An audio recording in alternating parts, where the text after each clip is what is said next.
దానాలు అన్నిటిలో కన్నా అవయవ దానం చాలా గొప్పది. సృష్టిలో ఉన్న సమస్త ప్రాణికోటిలో కూడా మానవ జన్మ ఎంతో విశిష్టమైనది.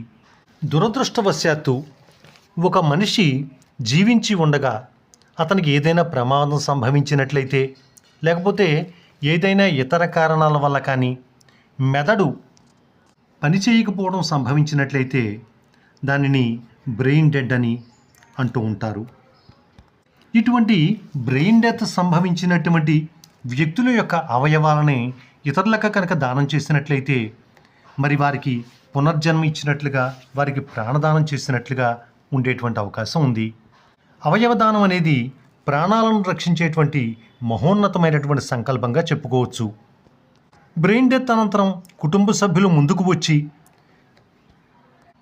ఈ అవయవ దానానికి కనుక సహకరించినట్లయితే మెదడు మరణం సంభవించిన వ్యక్తి ద్వారా సుమారు 8 మంది ప్రాణాలను కాపాడేటువంటి అవకాశం ఉందని చెప్పి వైద్యులు తెలియజేస్తున్నారు. అలాగే కళ్ళు దానం చేస్తే 2కి కంటి చూపు వచ్చేటువంటి అవకాశం కూడా ఉంది. మనం సంపాదించినటువంటి ఆస్తిపాస్తులు, కీర్తి ప్రతిష్టలు ఇవన్నీ కూడా ఎంత విలువైనవో అలాగే అవయవ దానం కూడా చాలా విలువైనది. ప్రజల్లో అపోహలు, భయం తొలగించాలి. అలాగే అవయవ దానంపై శాస్త్రీయ అవగాహన కలిగించాలి. ఇలా జరిగినట్లయితే ఎంతోమందిని ప్రాణాలను కాపాడవచ్చు అని చెప్పి తెలుస్తోంది.